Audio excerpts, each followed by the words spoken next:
일본 언론이 노래와 드라마에 이어 새로운 한류로 한국 예능붐이 도래할 것이라고 예상해서 화제가 되고 있습니다.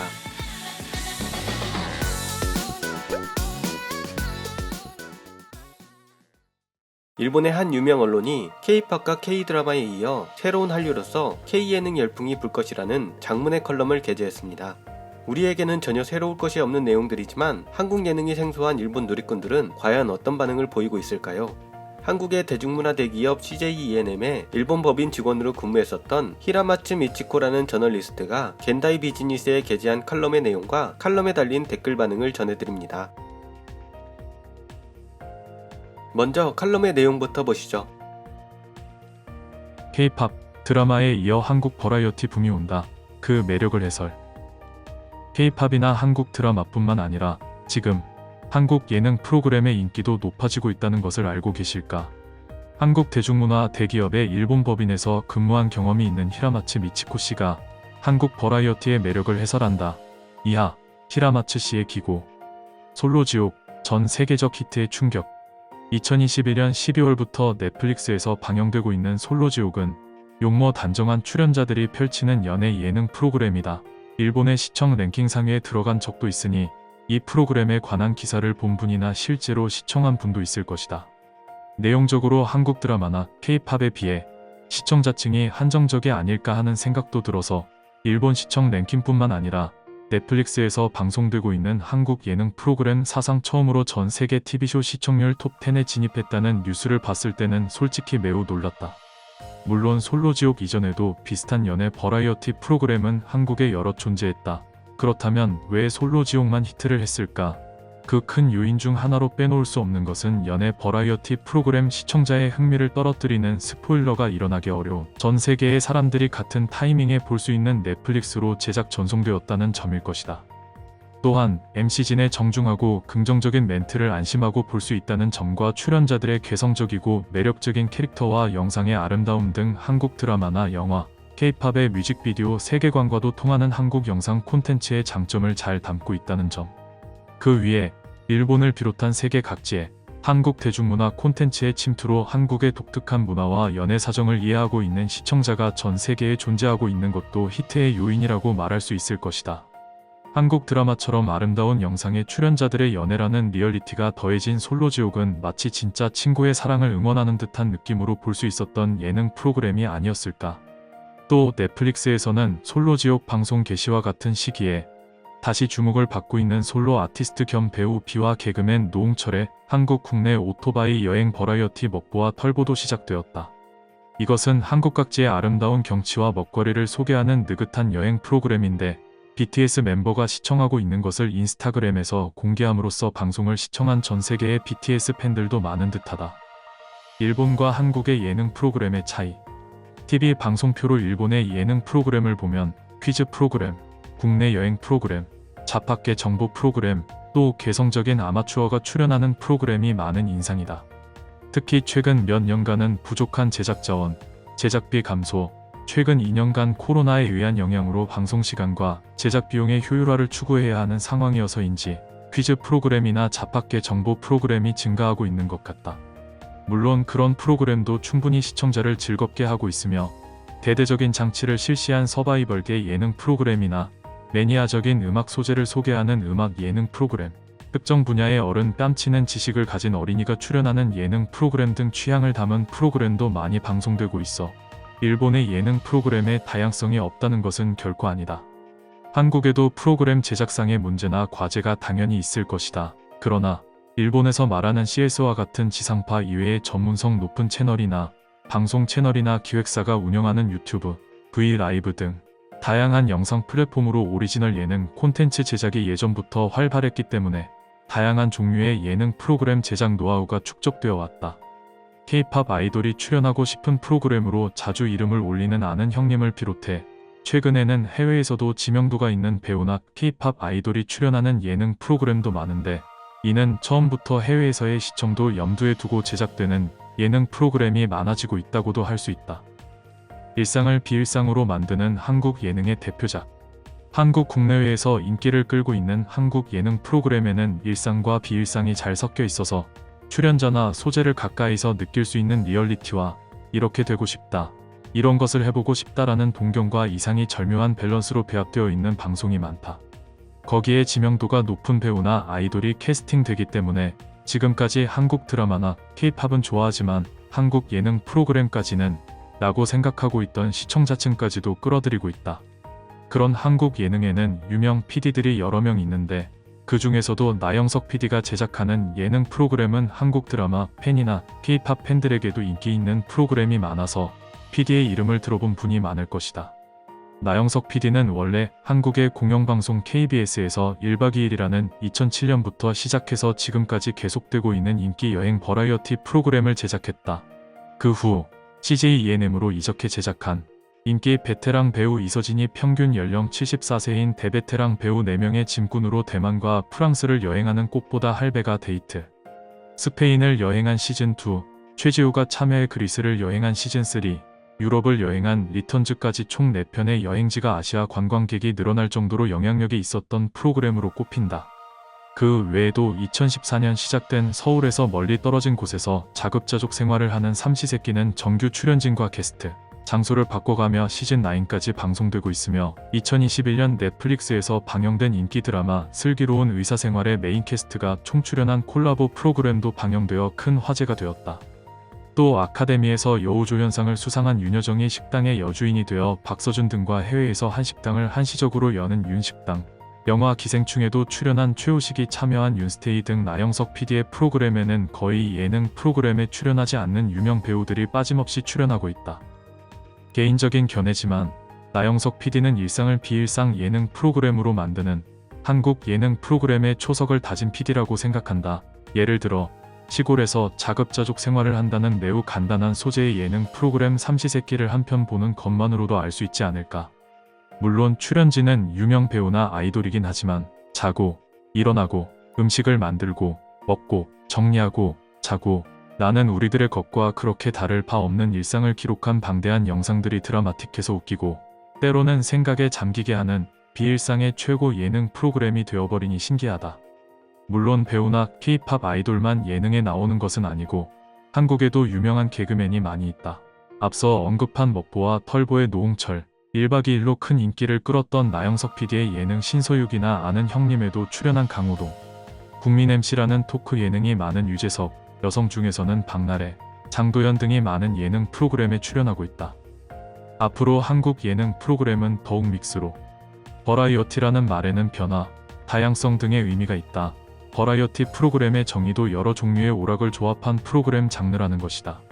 나영석 PD의 최신 예능 출장 15야는 TV 채널 TVN에서 매주 5분간 방송한 뒤 유튜브 채널 15야에서 풀버전을 공개하는 새로운 형태의 프로그램으로 방송되고 있다. 2021년 5월에는 BTS가 브이라이브와 위버스에서 방송하고 있는 오리지널 예능런 BTS와 콜라보하여 1화를 브이라이브와 위버스를 통해 공개했고 2화 이후에는 TVN과 유튜브를 통해 공개했다. BTS의 소속사이기도 한 하이브는 2021년부터 브이라이브와 자체 플랫폼 위버스와 함께 유튜브로 소속 아티스트의 오리지널 버라이어티를 동시에 공개하고 있다. 단, BTS의 오리지널 버라이어티는 브이라이브와 위버스에서만 공개. 앞으로도 출장 15야나 하이브의 오리지널 예능 프로그램과 마찬가지로 미디어 믹스가 아니라 영상 플랫폼 믹스 방식을 택해 시청자층을 넓히고 프로그램 인지도를 높이는 마케팅을 중시하는 한국 예능 프로그램이 늘어날 가능성도 충분히 있지 않을까. 넷플릭스의 솔로지옥 히트를 계기로 그 외 영상 플랫폼에서도 오리지널 한국 예능의 제작이 늘어날 수도 있다. 한국의 예능 제작자들이 자금적인 면을 비롯해서 더 큰 제작 기회를 얻었을 때 어떤 예능 프로그램이 나올지, 그리고 우리는 그 예능 프로그램을 어느 플랫폼에서 볼 것인지, 내용은 물론 앞으로 한국 예능 프로그램의 다각적인 전개에도 주목하고 싶다. 칼럼에 달린 댓글 반응입니다. 열심히 본 것은 아니지만 한 사이클 전에 읽은 것을 요즘식으로 찍은 듯한 인상이라고나 할까. 그래서 무의식적으로 좋구나 라고 생각하는 사람이 있을지도. 개인적으로는 과장되고 감정적이라고 할까, 히스테릭한 느낌이 강해서 볼 마음이 생기지 않아. 한국을 밀어주는 것은 좋아하는 사람이 자유롭게 하면 되지만 TV는 일본 국민이 보는 것이니까 일본의 것이 기본. 외국의 것은 나라에 치우치지 말고 재미있는 것을 골라서 여러 나라의 것을 내보냈으면 좋겠는데. 부친께서 한국의 드라마나 예능을 상당히 보고 있습니다. 드라마 같은 것은 옛날 일본 드라마의 분위기가 가까워서 그리움 같은 것도 있어 즐겁다고 합니다. 나 자신은 반환에 가깝습니다만 드라마나 영화는 확실히 재미있는 것도 있죠. 자신이 좋다고 생각하는 것은 솔직하게 좋다 라고 해야 한다고 생각합니다. 이상하게 일본의 TV 방송국들이 이래저래 유행시키려고 하는 것이 싫을 뿐. 일본은 규제가 너무 심해. 예를 들면 20년 전은 물론이고 10년 전 프로그램을 그대로 내보내려고 해도 지금은 그대로 내보낼 수 없거나 하지 않을까. 다만 규제가 엄격한 것은 시청자가 그러길 바라기 때문이라고 하는 것도 크다고 생각하지만 이런 야후 댓글에서도 사소한 거라도 있으면 마구 까버리니까 결국 요즘 TV가 재미없는 것은 여기 있는 사람들도 책임이 있다는 뜻이겠지. 일본의 과도한 규제는 특히 방송뿐만 그런 것이 아니라 사회 전체의 문제. 겉으로는 높은 이상을 추구해 더 나은 사회를 만들자는 훌륭한 명제지만 그 실체는 관료들이 의원이나 언론, 국민으로부터 비난받지 않도록 문제가 될 만한 일을 닥치는 대로 없애기 위해 규제를 걸고 그 대응을 현장, 특히 민간에 전가하고 있을 뿐 실현 불가능한 목표를 아무렇지도 않게 세우고 규제나 벌칙, 그 외의 것들, 자신들의 일만 하고 그 외의 실무, 규제를 지키기 위해 필요한 변경이나 조작, 그리고 끝내는 점검까지 사회에 맡기는 그러니까 이상한 일이 된다. 실제로 그런 무리한 문제로 회사 경영에 차질을 빚고 있는 곳도 적지 않아. 최종적으로 그 영향이 미치는 것은 말단 국민들인데 그들을 위해서 하고 있다라며 태연하게 말씀을 하시지. 더 큰 문제는 그것을 훌륭하다고 칭찬하는 사람이 일정수 있다는 것. 진짜 우리나라는 자기 목을 스스로 조이고 있는데 언제쯤이나 깨닫게 될런지. 난 한국 건 싫은 게 많아서 기피하지만 앞으로 팔 걸 생각했을 때 국내의 수요에 맞출 것인지 세계의 수요에 맞출 것인지 일본은 그런 관점을 더 깨닫는 편이 좋지 않나 라고 생각하게 된다. 오락에 돈을 쓰는 타입을 노리고 장사할 건지 지금은 안 팔리지만 나중에 팔릴지도 모른다는 생각으로 계속할 건지 뭐가 됐든지 생각이 있어서 트집을 잡는 거라면 괜찮지만 대책도 없이 구태의연하거나 자국에 집착해서 그러는 거라면 힘들 거라고 생각해. 전혀 한국 드라마에 관심이 없었지만 최근 두세 작품을 보고 완전히 인상이 바뀌었다.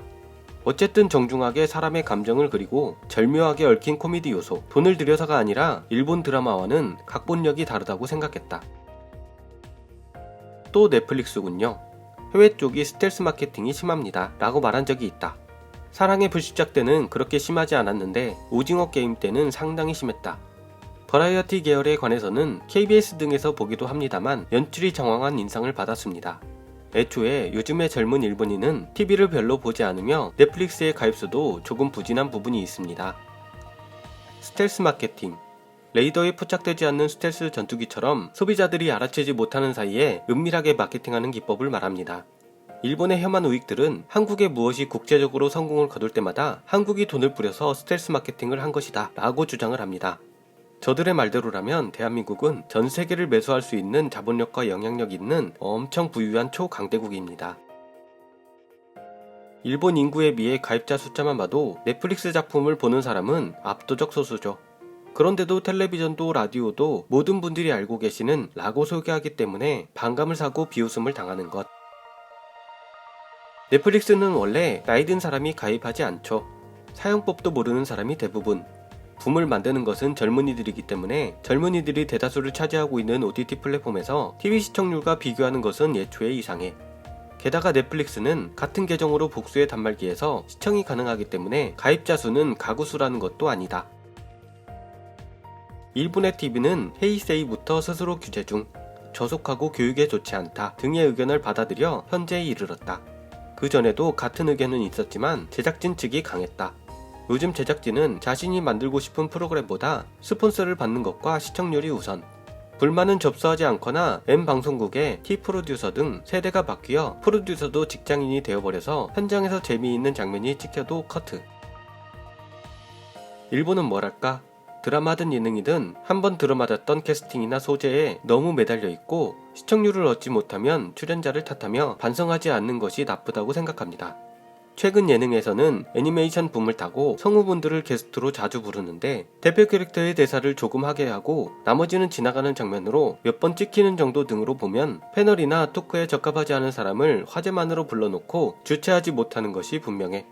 능숙하게 쓰지 못하는 것은 게스트 측의 역량도 있지만 애초에 MC나 구정 출연자가 게스트에게 화제를 돌리지 못하는, 즉 게스트에 대한 공부 부족으로 잘 쓰지 못하고 있는 거죠.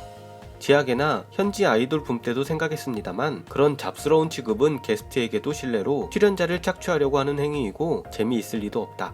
그리고 규정 준수가 너무 신경 쓰여서 라기보다는 능숙하고 솜씨 있는 MC가 없는 것이 문제인 듯. 한류 붐일 때 드라마나 한국 사극이나 최근의 오디션 프로그램 외에는 거의 본 적이 없지만 옛날 TV 프로그램이 건강하던 시절에 일본 프로그램과 꽤 겹치는 부분이 많지 않나 생각합니다.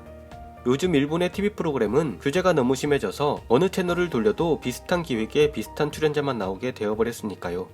그렇다고 해서 해외 예능을 적극적으로 볼까? 라고는 되지 않습니다. 드라마라면 그 나라의 것이라도 확실히 볼 수 있고, 오디션 프로그램이라면 어느 나라의 것이든 기본 패턴은 변하지 않지만 일반 예능이라면 아무래도 각각의 나라마다 약간의 뉘앙스 차이 같은 것이 있기 때문에 기획이 웬만큼 재미있지 않은 한에는 뭔가 다르다고 생각하게 됩니다. 정기적으로 한국 밀기가 올라오는데 정말 유행하고 있어? 결국 어딘가에 큰손 대리점이 발신자로 유행하고 있는 건가? 라고 낚인 사람들이 들떠있을 뿐 아닌가? 일본을 적대시하고 있는 나라인데도 웰컴의 자세로 있는 것이 위화감밖에 안 된다. 어디까지 착취당해야 직성이 풀리는 걸까? 국내 시장이 좁기 때문에 세계로 눈을 돌리지 않을 수 없는 한국의 사정은 알고 있지만 놀아나지 좀 마 라고 생각해. 단 거국적인 정책이 대단한 것은 인정해. 그 점은 일본도 본받아야겠지. TV를 보다가 한국 관련이 시작되면 바로 채널을 돌린다. 뭐가 좋은지 모르겠어. 내가 나이 먹은 건가? 퀴즈 밀리오네아도 그렇고 해외에서 들여온 프로그램은 일본에서도 그럭저럭 인기 있는 인상은 있지만 인기의 맛을 봤다고 해서 전부 비슷하게 따라하게 되면 그건 그렇게 실증이 나서 붐이 끝나는 것도 자주 있는 흐름. 한류를 부정할 필요는 없지만 태국이나 인도 같은 곳에도 충분히 재미있는 작품이 많고 넷플릭스이기 때문에 특정 국가와 지역을 고집하지 않고 다양한 예능 프로그램을 보여줘도 좋지 않을까 라고 할까. 그런 방향성이야말로 사용자의 요구에 부응하는 서비스의 진면목이 아닐까. 여기서부터는 한국 예능 프로그램의 팬들로 보이는 일본 누리꾼들의 댓글 반응입니다. 반대 숫자가 더 많아서 뒤로 밀린 댓글들이지만 궁금하신 분들을 위해 몇 개 소개해드립니다. 평소에는 드라마를 많이 보지만 예능도 가끔 봅니다. 삼시세끼, 윤식당, 커피프렌즈, 꽃보다 시리즈를 좋아합니다. 드라마에서는 알 수 없는 인품이나 선배, 후배의 관계성을 볼 수 있는 것도 재미있습니다. 그리고 레시피도 참고하고 있습니다. 개인적으로는 여행을 좋아해서 꽃보다 청춘, 꽃보다 할아버지 시리즈는 여러 번 봤습니다. 지금은 해외를 갈 수 없기 때문에 방송을 보면서 여행 기분을 느끼고 있습니다. 최근에 봤던 시베리아 선발대도 좋았어요. 일본에는 이런 여행 버라이어티 프로그램이 없으니까. 확실히 재밌어. 노래 프로그램도 많이 있고 젊은 사람부터 어르신까지 같은 프로그램에 출연하거나 폭넓은 연령대에서 즐길 수 있도록 노력하고 가수나 배우의 속부분을 엿볼 수 있어서 그것이 팬 획득으로 연결되고 있다고 생각해. 일본은 가요 프로그램이 거의 없어서 TV에 생출연하지 않아. 정해진 사회자와 코미디 또는 제2사무소뿐으로 예능도 퀴즈도 확실히 비슷한 것뿐. 이젠 신물이 나. 유넥스트에서 본 한국 예능 스페인 하숙집은 순수하게 훌륭하다고 생각했다. 산티아고 술레에 관심이 있어서 보기 시작했는데 연예인에 대한 엄격한 추궁도 없고 캐스팅도 자연체로 편하게 볼 수 있었다. 무엇보다 예능이지만 재미보다 자연체를 중시하는 듯 했고 이상하게 꾸며내지 않는 것도 호감이 갔다. 나는 1박 2일을 너무 좋아해서 시즌3 첫 방송부터 보고 있는데 일한 관계와 상관없이 지금 가장 좋아하는 TV 프로그램입니다. 가족들이 원래 K-팝을 좋아해서 가족들이 한국 예능을 보기 시작한 것이 계기가 되어 보기 시작했습니다. 대본도 없이 출연자들의 판단으로 멋대로 행동하는 가운데 저절로 터지는 웃음이 좋아요. 여기서 설마? 같은 부추기는 연출도 없어서 보기 좋습니다. 다른 예능들도 보지만 개성 있는 연출로 프로그램의 색깔이 뚜렷해서 여러모로 즐겨봅니다. 나영석 PD는 천재인 것 같아. CEO 도대쇼에서 후지무라 감독과 대담하고 있었는데 천재끼리 만드는 프로그램은 재미있어. 삼시대끼나 꽃보다 시리즈는 모두 일본에는 없는 리얼리티 프로그램이고 이서진의 독설이 최고로 재미있어. 아내와 즐겨보고 있어요. 스페인 하숙집이나 윤스테이도 진짜로 현지에 다녀온 것처럼 기분 좋게 만들어주는 프로그램이지. 일본에도 이런 프로듀서 나타나지 않으려나. 삼시세끼 시리즈 중간부터 보고 팬이 되었다. 모르는 배우들 뿐이었지만 정말로 일상 풍경을 찍고 있는 느낌이 오히려 신선해. 일본에서는 PD가 잘 드러나지 않는데 나영석 PD는 촬영 내내 배우들과 어울려 작업도 하고 출연자들과 대화도 한다. 어쩌다 관련된 일반인이 화제가 되기도 하고 그냥 일상 풍경인데 재밌어. 한국 드라마를 보는 사람이라면 또 감동이 다를지도. 드라마를 본 직후에 그 배우가 나오거나 하면 정말로 신선. 드라마와 다른 매력이 넘치는 프로그램. 나는 한국의 드라마나 배우를 거의 알지 못하고 삼시세끼 시즌2 어촌편 끝 무렵에 본 예능 프로그램이 첫 한국 TV였는데 유해진님이나 차승원님의 임팩트에 당해서 다른 시즌이나 시리즈에도 관심을 가지게 되었습니다. 그리고 드라마나 영화도 보게 되었는데 연기할 때의 배우와는 다른 표정 같은 것에 매력과 재미가 있네요. 언제나 그렇듯 우리의 혐한 우익군들은 뇌를 거치지 않는 배설을 마구 하고 있군요. 반면 한국 예능을 좋아하는 일본인들도 생각보다 많아 보입니다. 좋아하는 한국 스타가 출연한 영상을 찾아보다가 한국 예능에까지 관심을 갖게 되었다는 의견이 많네요. 가끔 예능 프로그램을 보면서 프로그램이 홍보 무대로 전락했구나 라는 생각이 들곤 했었는데 의외로 좋은 효과가. 앞으로 배우들이 드라마나 영화를 홍보하러 예능에 나오거나 아이돌을 비롯한 가수들이 신곡이나 앨범을 홍보하러 예능에 나올 때 전보다는 좀 더 너그러운 마음으로 봐야겠네요. 하지만 모든 한류 콘텐츠의 성공이 그러했듯이 해외를 의식해서 예능을 만들 필요는 없겠죠. 우리 스스로가 만족할 수 있는 콘텐츠를 만들고자 노력하다 보면 해외의 인기도 자연스럽게 따라올 것입니다. 더 좋은 영상으로 찾아뵙겠습니다. 시청해주셔서 대단히 감사합니다.